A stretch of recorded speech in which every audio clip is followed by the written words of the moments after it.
Hola y bienvenidos a un nuevo vídeo para el canal. La verdad que últimamente no he tenido tiempo para subir, digamos, todos los vídeos que a mí me gustaría.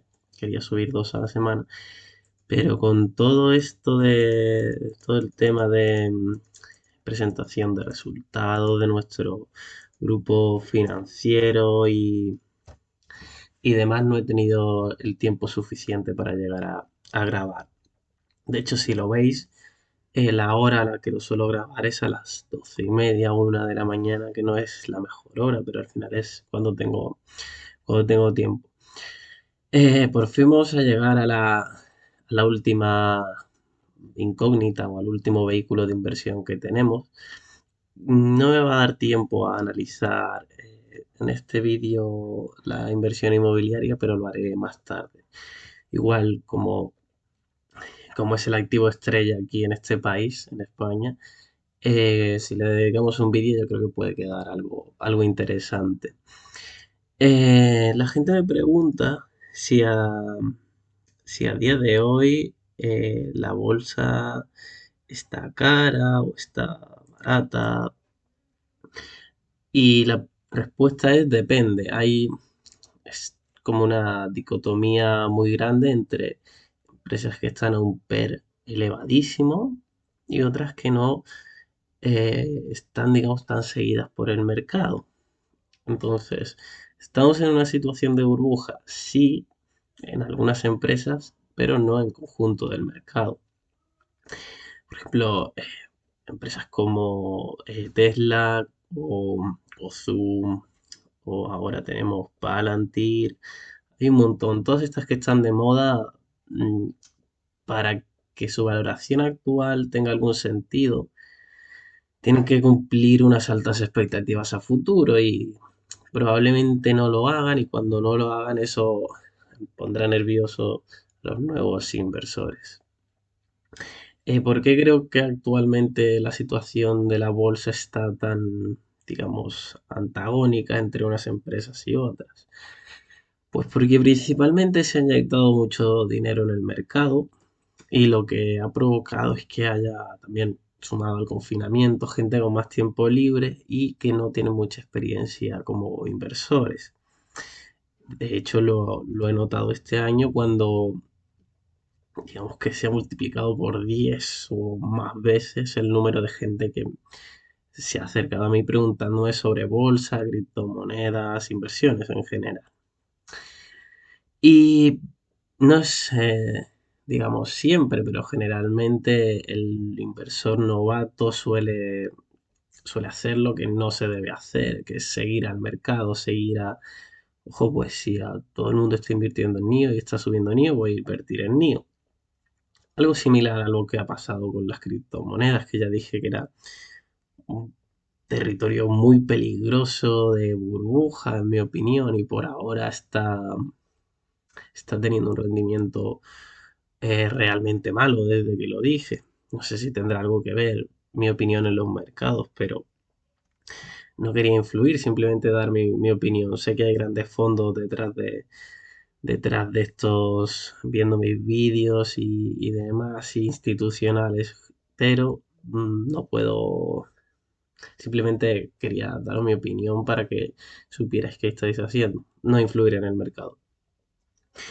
Entonces, como digo, la bolsa está cara y barata, pero esta es una situación temporal y seguramente acabará corrigiéndose el mercado, porque de un corto plazo, es que el mercado es como bastante irracional. El señor mercado, por así decirlo, asigna valores excesivos o infravalora o ignora otras compañías. Y esto al final es porque la psicología tiene una gran importancia a la hora de invertir. Entonces hay compañías como Alibaba, por la incertidumbre del gobierno chino, y eso provoca que los inversores la ignoren, pero está un PER de 20 totalmente ridículo y un PER forward que es con los beneficios a 12 meses de 17 probablemente. Lo que pasará seguramente con Alibaba es que se pondrá de acuerdo con los reguladores y al final acabará saliendo todo bien. Entonces, a corto plazo la bolsa puede ser muy irracional, pero a largo plazo lo que acaba marcando el precio de las acciones es su comportamiento, digamos, trimestral y anual económico, porque al final no tenemos que olvidarnos que estamos comprando las mejores empresas del mundo, como Apple. Al comprar una acción de Apple, formamos parte de la empresa, por así decirlo. Entonces, por seguir con la dinámica de explicar un poco cómo es cada vehículo, eh, aquí lo pongo muy simple. La renta variable para mí es como al final la mejor forma de inversión y se ha visto a lo largo de los 200 años de historia. Anualizado, el S&P, que es el índice de referencia de Estados Unidos, ha proporcionado un 7% anual sin dividendos, teniendo en cuenta el crash del 29, la burbuja del .com 2008, la caída del 87. Entonces, a pesar de todo esto, tenemos un 7% anual. Esto de revalorización media.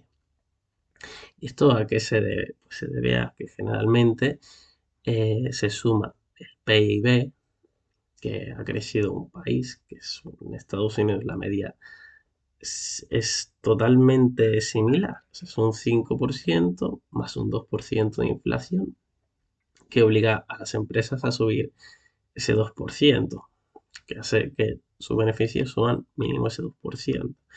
Y si le sumas el PIB, que es el otro 5%, acabas en un 7%.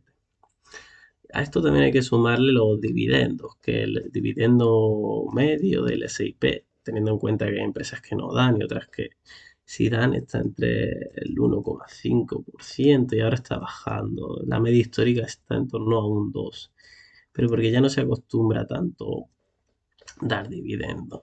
No es tan atractivo como antes y hay mejores formas de invertir el dinero recomprando acciones o em, comprando nuevas empresas, nuevas adquisiciones que proporcionen más valor al holding. Mm,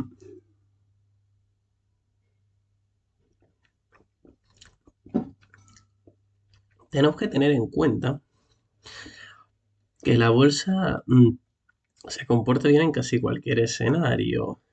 Un escenario de inflación, en escenarios donde hay más estancamiento económico, durante la crisis del coronavirus, porque mientras estén los gobiernos centrales apoyando el mercado bursátil y la economía, no nos tiene por qué preocupar. El único territorio realmente peligroso para la bolsa es un territorio deflacionario, pero teniendo en cuenta que los gobiernos no pueden permitirse, digamos, tener un, un territorio de deflación, porque eso haría que el dinero o la deuda que ellos tienen, que es elevadísima actualmente, fuese más difícil de repagar y al final acabaría siendo un desastre para todos los sectores de inversión, no solo para la bolsa. Otro punto que me parece, digamos, que marca la diferencia, además de que son empresas tangibles y que sabemos que podemos investigar qué hay detrás de ellas, es que estas empresas son analizables y se puede, como, digamos así, prever, aunque el futuro siempre es incierto, tú puedes prever el beneficio futuro, leer las cartas al accionista, los resultados y hacerte una idea más o menos clara de si la empresa merece la pena o no. Entonces, si te tomas tu tiempo y haces bien tu trabajo, lo más probable es que se vea recompensado. No tienes que ser un inversor, digamos, espectacular ni genial, sino simplemente saber analizar las empresas, que es algo al final que es cuestión de tiempo aprender.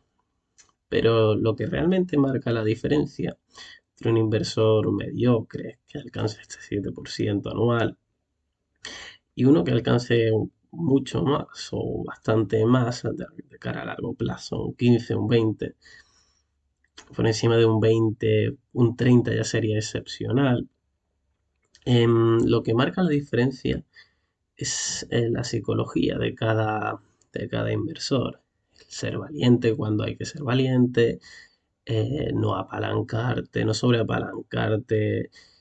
Digamos que la bolsa es un lugar donde los sentimientos afloran y cada uno muestra cómo es realmente. Si alguien es temeroso en una caída va a vender y lo más probable es que se quede, digamos que se quede fuera luego de la recuperación, cuando debería ser totalmente distinto. Yo siempre digo que lo ideal, a pesar de estar en esta situación actual de precios muy caros, aunque hay precios muy baratos, como he dicho, lo ideal es estar siempre en torno a un 90% de tu capital invertido, porque puede que haya una burbuja, pero no sabemos cuándo va a estallar y si nos dedicamos a prever la siguiente crisis y la siguiente crash, acabaremos perdiendo más oportunidades que el beneficio que vamos a acabar sacando. Entonces, siempre recomiendo estar al 90% como mínimo y tener un 10% para jugar por con esa idea de que pueda haber un crash próximamente, que yo también creo que hay no una burbuja, pero lo que os he dicho con algunas empresas. Entonces, em, una vez que os he enseñado esto, tenía aquí una gráfica muy interesante. Esta es la rentabilidad anualizada 2004-2020. Es el riesgo frente a rentabilidad de los diferentes activos. Estar en liquidez es lo peor. No tiene riesgo, pero constantemente pierde valor. Lo que os he dicho de los bonos, ya no los quiere al final, nadie los acaba comprando simplemente los bancos centrales. Entonces tienen un poco más de riesgo y una rentabilidad bastante, un poco mediocre, ¿no? Puedes vencer al mercado, sobre todo en los años anteriores. Actualmente esto es imposible, tener esta rentabilidad, al menos en bonos de Estados Unidos y demás. Lo que os dije también de la deuda, de los mercados emergentes, proporcionan un yield bastante mayor, pero hay que saber que el riesgo también es mayor. Entonces, al final nos quedamos con que el activo más ideal es verdad que tiene más riesgo, ¿no? Por así decirlo, pero el activo ideal y que ha tenido cerca de un 9% de revalorización, la media, eso implica que probablemente si eres buen inversor puedes triplicar o más ese 9%, incluso es muy fácil siendo inversor minorista y con un capital, digamos, pequeño. Y luego están más bonos, pero también es más peligroso y menos rentabilidad. Entonces os queda bastante obvio que el mejor vehículo de inversión, y la tesis de estos 3 o 4 vídeos que voy a hacer, es la renta variable. Em, También frente al riesgo que conllevaba, hay que ver, y este gráfico también es muy interesante, eh, que la volatilidad no es algo malo.